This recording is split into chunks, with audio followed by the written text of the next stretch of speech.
Diploma to degree admission 2026 D2D admission 2026માં offline round માટેની એક નોટિફિકેશન 21 ઓગસ્ટ 2026ના રોજ એસીપીસીની વેબસાઇટ ઉપર આવી છે.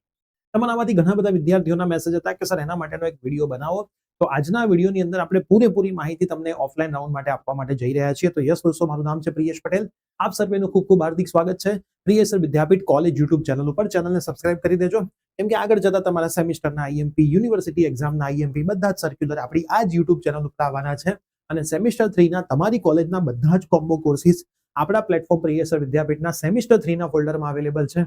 જો હજી સુધી ઓનલાઈન કોર્સમાં જોડાઈને તમારી પ્રિપેરેશન ચાલુ ના કરી હોય તો ઘણા બધા વિદ્યાર્થીઓ જોડાઈ ચૂક્યા છે. ડિસ્ક્રિપ્શનમાં ચેક કરો, પ્રિયેશ વિદ્યાપીઠ એપ્લિકેશનમાં ચેક કરો, તમને બધી જ માહિતી મળી જશે. એક બુકની પ્રાઇસમાં તમને સરસ મજાના કોર્સિસ મળવાના છે, તો ખાસ કોર્સ એક વખત ચેકઆઉટ કરી લેજો. હવે એસીપીસીની વેબસાઇટ ઉપર આપણે ચેક કરીએ છીએ તો એસીપીસીની વેબસાઇટ ઉપર 21/8ના 4 સર્ક્યુલર છે. બરાબર, આપણે વન બાય વન દરેક સર્ક્યુલર ઓપન કરીએ. આ તો ફાર્મસીનું છે. Engineering vacant seats for offline round 2. આ વેકેન્ટ સીટ્સનું લિસ્ટ છે. બરાબર, કેટલી વેકેન્ટ સીટ્સ કઈ કઈ કોલેજીસની અંદર છે તો જો બીવીએમ મને દેખાય છે, એસએસ ગાંધી દેખાય છે, એમએસયુ દેખાય છે, જીઈસી ભરૂચ મને દેખાઈ રહી છે, ભુજ, ભાવનગર, દાહોદ, મોડાસા દેખાઈ રહી છે. એના પછી પાલનપુર દેખાઈ રહી છે, પાટણ, રાજકોટ, જીઈસી ગાંધીનગર, વલસાડ, અમદાવાદ, એલડી અમદાવાદ પણ મને દેખાઈ રહી છે, એલી મોરબી દેખાઈ રહી છે, શાંતિલાલ શાહ છે, વિશ્વકર્મા છે, બ્રાન્ચ પણ લખેલી છે અને કેટલી સીટ્સ અવેલેબલ છે એ પણ એમણે ત્યાં મેન્શન કરેલું છે. ઠીક છે, હવે આપણે બીજું સર્ક્યુલર ઓપન કરીએ. Application form four D2D engineering pharmacy vacant round 2. એક એપ્લિકેશન ફોર્મ એમણે બનાવેલું છે.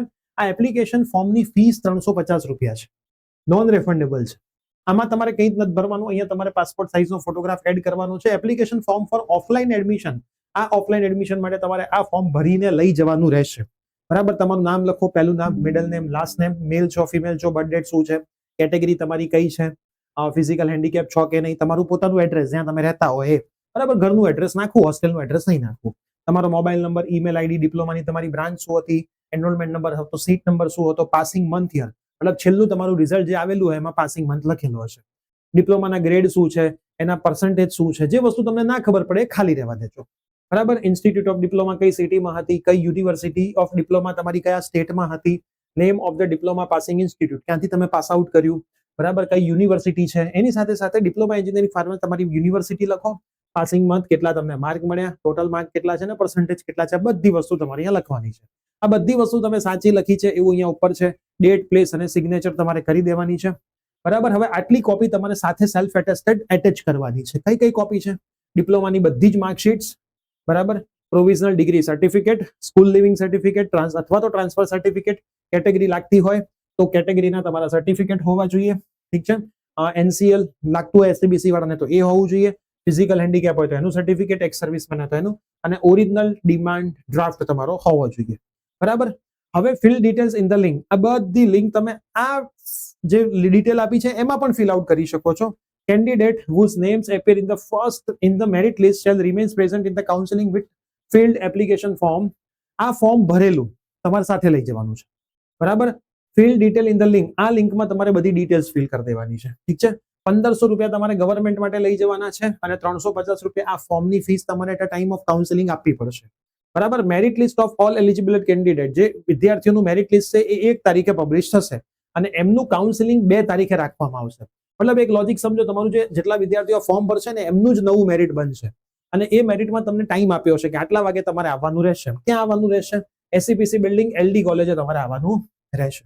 ઠીક છે, આ ફોર્મ જે ઉપરનું છે તમારે ભરીને બધા ડોક્યુમેન્ટ જોડે ભેગું લઈ જવાનું છે અને fill the detail in the link. આ લિંકમાં તમારે ફોર્મ ફિલ આઉટ કરવાનું છે. બરાબર, અહીંયા તમારે ફોર્મ ફિલ અપ કરવાનું છે. બરાબર, મેં સાઇન ઇન નથી કર્યું, બાકી મને અહીંયા દેખાઈ જાય. હવે આપણે આગળ જઈએ. એડવર્ટાઇઝમેન્ટ એક વખત વાંચીએ એટલે તમને બધી માહિતી પણ મળી જશે. લખ્યું છે કે ભાઈ ઓફલાઈન રાઉન્ડ અંગેની સૂચના. જો જે ગવર્મેન્ટ ગાંટ્રીનેટની અંદર નોન એલોટમેન્ટ હતી, વિડ્રો ઘણા વિદ્યાર્થીઓએ કરી અથવા તો નોન રિપોર્ટિંગ ના કર્યું, એના લીધે જે ખાલી પડેલી શીટ છે એ 2/9ના રોજ હાથ ધરવાના છે મેરિટ યાદી બનાવીને. હવે આ કાર્યવાહીમાં જે વિદ્યાર્થીનું મોડું રિઝલ્ટ આવ્યું હોય, અમુકનું સેકન્ડ સેમિસ્ટરનું રિઝલ્ટ નહોતું આવ્યું, તો મોડું રિઝલ્ટ આવ્યું હોય, કોઈ પણ કારણોસરથી તમારા પ્રવેશમાં તમે વંચિત રહી ગયા હોય, તો એ ઓફલાઈન ભાગમાં લેવા માટે આ લિંકમાં 29/8/2026 બપોરે 3 વાગ્યા પછી માહિતી ભરવી ફરજિયાત છે. મતલબ મેં તમને જે પેલું ફોર્મ બતાવ્યું ને, ફોર્મ ભરીને હાર્ડ કોપીમાં જોડે લઈ જવાનું છે અને પાછળ તો એટલા ડોક્યુમેન્ટ હતા બધા એટેચ કરીને લઈ જવાના છે. ઓરિજિનલ તો જેટલા છે એ બધા લઈ જ જવાના છે, પણ આ ફોર્મ પણ તમારે ફિલઅપ કરવાનું છે. આ ફોર્મ જેટલા લોકો ફિલઅપ કરશે ને એટલા લોકોની માહિતી એસીપીસી પાસે પહોંચી જશે અને એસીપીસી એમાંથી એક અલગથી મેરિટ બનાવશે. તમારું જે પહેલાનું મેરિટ હતું ને હવે ભૂલી જાઓ. આટલામાંથી જેના ફોર્મ આવશે ને એમનું જ મેરિટ બનશે અને એમને જ ઓફલાઈન કાઉન્સેલિંગ માટે બોલાવવામાં આવશે અને ટાઈમ ને બધું તમને જાહેર કરવામાં આવશે. કાઉન્સેલિંગ 2/9 રોજ હશે. આ પ્રવેશ પ્રક્રિયામાં ભાગ લેવા માટે સમિતિની વેબસાઇટ ઉપર એપ્લિકેશન ફોર્મની પ્રિન્ટ લઈ જરૂરી માહિતી ભરીને અરજી પત્રકમાં દર્શાવ્યા મુજબ પ્રમાણપત્રોની નકલ જોડીને કાઉન્સેલિંગના સમયે લાવવાના. જો લખ્યું છે ફોર્મ અને જે નકલ છે એ બધા તમારે કાઉન્સેલિંગના સમયે લાવવાના રહેશે. જેટલી બી ઝેરોક્સ લગાવો છો એમાં તમારી જાતે સાઇન કરી દેવાની છે. અધૂરી માહિતીના સાથેના ફોર્મ સ્વીકારવામાં આવશે ને એટલે જેટલું છે બધું લઈને આવજો. રજીસ્ટ્રેશન ફીસ 350 આપવી જ પડશે. બરાબર, તમે ત્યાં જાઓ છો લેતા નથી, 350 તમારે આપી દેવાના. ઓફલાઈન કાઉન્સેલિંગ દરમિયાન ઉમેદવારે તેમના અસલ પ્રમાણપત્રો ફરજિયાત પ્રમાણે ચકાસણી માટે પ્રસ્તુત કરવાના રહેશે, નહીંતર તેમનું નામ મેરિટ યાદીમાંથી કમી કરવામાં આવશે. હવે તમે ક્યાંક અત્યાર સુધી એડમિશન લઈ લીધું છે કોઈ પ્રાઇવેટમાં કે ત્યાં તમારા ઓરિજિનલ ડોક્યુમેન્ટ આપી દીધા છે તો એ તમારી ભૂલ. અમે તો તમને બૂમો મારીને કહેતા હતા કે ઓરિજિનલ ડોક્યુમેન્ટ ક્યાંય આપવાના નથી, એવું એસીપીસીની વેબસાઇટ પર લખેલું છે. બરાબર, તમારે ઝેરોક્સ જ આપવાની હતી ને તમારું ભણવાનું ચાલુ થઈ બી જાત, બધા લોકો એ જ કરે છે. હવે તમે ક્યાંક આપી દીધા છે તો તમે આમાં ભરીને ત્યાં જજો ને એમને કહેજો કે અમારી કોલેજ વાળાએ ઓરિજિનલ ડોક્યુમેન્ટ લઈ લીધા છે. બરાબર, તમે નિયમ બનાવ્યો છે એસીપીસી ને કહીએ તો તમે એ નિયમ કોલેજ વાળાને પણ કેમ નથી કહેતા કે ભાઈ તમારે અમારા ડોક્યુમેન્ટ નહીં માંગવાના? તો તમે એસીપીસી ને એવું કહી શકો છો. બરાબર, કોલેજ વાળાએ કમ્પલસરી લઈ લીધા, અમે શું કરીએ, અમારે તો એડમિશન લેવું પડે એવું હતું, તમે આ રાઉન્ડ બહાર પાડશો કે નહીં પાડો તો અમને ખબર જ નહોતી. તમે આવું ત્યાં એસીપીસી ને કહી શકો છો. કેમ કે જો એસીપીસી વિદ્યાર્થીઓને રૂલ બતાવી શકે કે ઓરિજિનલ ડોક્યુમેન્ટ આપવાના થતા નથી, પણ હું એક લોજિક એવું લગાવું છું, કોલેજ વાળા માગશે તો વિદ્યાર્થી આપશે ને. તો તમે આ વિદ્યાર્થીઓને કહો છો એના કરતા દરેક કોલેજોને સ્ટ્રિક્ટ નોટિસ આપી દો ને કે તમારે કોઈના ઓરિજિનલ ડોક્યુમેન્ટ લેવાના નથી. જો તમે લેશો તો તમારા ઉપર કાયદેસરના પગલા લેવામાં આવશે. તો આવું વિદ્યાર્થીને પેરેન્ટ્સ ત્યાં રજૂઆત કરી શકે છે. ઠીક છે, કેમ કે એમણે લીધા છે, તમારી પાસે પાછા નહીં જ આપે અત્યાર પૂરતા, તો તમે આવું ત્યાં કહી શકો છો. પ્રવેશ યોગ્યતા, મેરિટ અને ઓફલાઈન પ્રવેશ કાર્યક્રમ તેમજ પ્રવેશ માટે ઉપલબ્ધ સંસ્થા બેઠકોની માહિતી વેબસાઇટ ઉપર જાહેર કરી દીધી છે. જો વિદ્યાર્થી કોઈ સંસ્કારી સંસ્થા ખાતે પ્રવેશ કન્ફર્મ કરાવશે. હવે જો તમે ક્યાંક ગવર્મેન્ટમાં એડમિશન લેશો તો નિયમ શું છે, તમારે 1500 ત્યાં એટ અ ટાઈમ પાછા ભરવા પડશે. તો તમે કોલેજે ભરેલી ફીસ, તો એ કોલેજે ભરેલી ફીસ જો એ સીટ ભરાશે તો તમને પાછી મળશે, બાકી નહીં મળે. બરાબર, આ નિયમ છે. ઠીક છે, એટલે પણ હું તો એવું જ કહું છું, પ્રાઇવેટમાંથી ગવર્મેન્ટ છો, બાકીના વર્ષોની તો તમારી ફી બચી જાય છે, લઈ જ લેવાની, સારી ગવર્મેન્ટ મળતી હોય તો. ઠીક છે, પહેલા તમે કોઈ ગવર્મેન્ટમાં લીધું હતું તો કોઈ ચિંતા છે જ નહીં. બરાબર, પણ પછી પહેલા તમે પ્રાઇવેટમાં લીધું છે, હવે ગવર્મેન્ટ છે તો આ પાછી ચિંતા રહેશે. હવે તમને બોલાવશે એલડી કોલેજે. લખ્યું છે પ્રવર્તમાન નિયમ, ખાલી પડેલી બેઠકો માટે પ્રવેશ વર્ષો ઓનલાઈન મેરિટ નંબર ક્રમાંક ધરાવતા હોય જો કોણ આમાં ભાગ લઈ શકે, તમારો મેરિટ જનરેટ થયો હોય તો.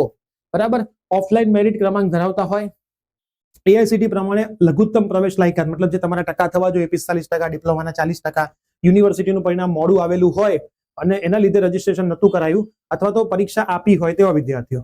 ઠીક છે, રાજ્યમાં આવેલી માન્ય યુનિવર્સિટીમાંથી ડિપ્લોમા ઉમેદવાર ડીડીસી પરીક્ષા તો આપવી જ પડે છે. બરાબર, પરીક્ષા આપી હોય ત્યાં લખેલું છે કમ્પલસરી દરેક જગ્યાએ પરીક્ષા આપી હોય તેવા વિદ્યાર્થીઓ ડીડીસીમાં આપી હોય, મતલબ જેને પરીક્ષા આપી છે બધા વિદ્યાર્થીઓ માટે આ છે. બરાબર, તમારો કોઈ રિઝલ્ટ પેન્ડિંગ હતું ને તમારું એડમિશન કેન્સલ થઈ ગયું એવા ઘણા વિદ્યાર્થીઓ હતા, સેકન્ડ સેમિસ્ટરનું રિઝલ્ટ નહોતું આવ્યું. બરાબર, એટલે તમારું એડમિશન કેન્સલ થયું હતું, એવા વિદ્યાર્થીઓ તો ખાસ આમાં ભાગ લઈ લે છે. બરાબર, આ વેબસાઇટ ઉપર છે, બધી જ વસ્તુ આપી દીધી છે. તો હવે સિમ્પલ ભાષામાં સમજી લો કે મેં તમને જે પહેલા ફોર્મ બનાવ્યું એ તમારે હાર્ડ કોપીમાં કાઢીને ભરીને રાખવાનું, બધા ડોક્યુમેન્ટ રેડી રાખવાના, પ્લસ જે ગૂગલ ફોર્મ છે એ તો તમારે ભરી જ દેવાનું છે પરફેક્ટ રીતે. આટલું તમારે કરવાનું છે.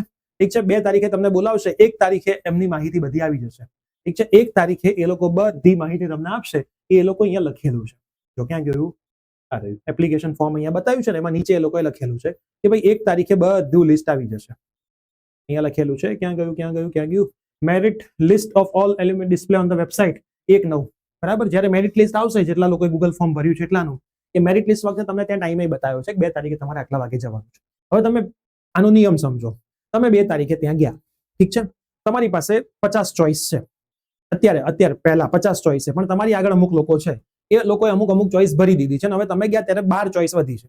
તમને એ લોકો પૂછશે કે આ 12 માંથી તમારે લેવું છે, તમે ના પાડશો તો તમારી આગળ જે હતી એ કન્ટિન્યુ જ રહે.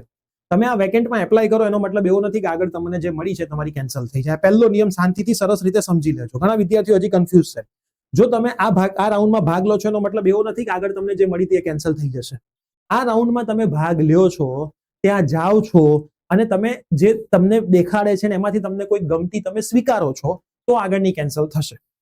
તમે ના પાડો છો કે ના સાહેબ આ જે 12 વધી છે એમાં તો મને નથી ગમતું, મેં તો પહેલા 50 જોઈ હતી, એ જોઈને મેં તો ફોર્મ ભર્યું હતું, પણ મારી આગળ જે મેરિટમાં હતા એ લોકોએ તો 50 માંથી અમુક લઈ લીધી છે, હવે જે વધી એ મને નથી ગમતી, કોઈ વાંધો નહીં, તમારે જે પેલા ફોર્મના પૈસા હતા ને એ તમારે 350 રૂપિયા આપવા પડશે. એના સિવાય તમારે કોઈ ફીસ નહીં આપવાની, ઘર ભેગું આવી જવાનું. ઠીક છે. એટલે ઘણા વિદ્યાર્થીઓને એવું કન્ફ્યુઝન છે કે સર હું આમાં ભાગ લઉં એટલે આગળની જતી જ રહે, ના જતી રહે. હું આમાં ભાગ લઉં એટલે મારે લેવી જ પડે, જે મને દેખાડે મારે કમ્પલસરી લેવી પડે, ના. તમને એમાંથી ગમતી હોય તો લેવાની, બરાબર. તમને સામે ચોઈસ બતાવશે કે બેટા તું અત્યારે તારો મેરિટ પ્રમાણે તું આવ્યો છે, આટલી તારી સામે ચોઈસ છે, બોલતા લેવી છે તો તમે હા પાડશો 1500 રૂપિયા ભરી દેવાના, ના પાડો તો ઘર ભેગું જતું રહેવાનું, જ્યાં તમને એડમિશન મળ્યું હતું ત્યાં ભણવાનું ચાલુ રાખો. ઠીક છે. જે ફીસ રિફંડનો નિયમ છે એ ફીસ રિફંડના નિયમોમાં તો જો તમે જે જગ્યાએ સીટે અત્યારે રોકીને બેઠા છો, અત્યારે ક્યાંક ગવર્મેન્ટમાં જાઓ છો, 1500 ભરો છો, એ રોકીને બેઠા છો, ત્યાં કોઈક આવશે તો એ તમને રિફંડ મળવા પાત્ર હશે. એટલે એવું જ માની ચાલો એ ભૂલી જ જવાના, એ તમારે ભૂલી જ જવાના, મોસ્ટ પ્રોબેબલી પાછા નથી આવતા હોતા. તો આટલા નિયમો છે. ખાસ આ વિડીયો તમારા મિત્રોને શેર કરજો. તમારે ક્યાંક ગવર્મેન્ટમાં લેવું છે, સીટો ખાલી છે, ક્યાંક પેન્ડિંગ છે, તો તમને ક્યાંક એડમિશન મળી જાય. તો મળીએ છીએ આવી જ કોઈ નવી અપડેટ સાથે. ચેનલને સબસ્ક્રાઇબ કરજો. સેમિસ્ટર 3 માં ભણવાની શરૂઆત કરવી હોય, મિડ સેમ આવી જશે, આપણી એપ્લિકેશનમાં કોર્સ અવેલેબલ છે, સરસ ભણવાનું ચાલુ કરી દો. Bye bye, take care.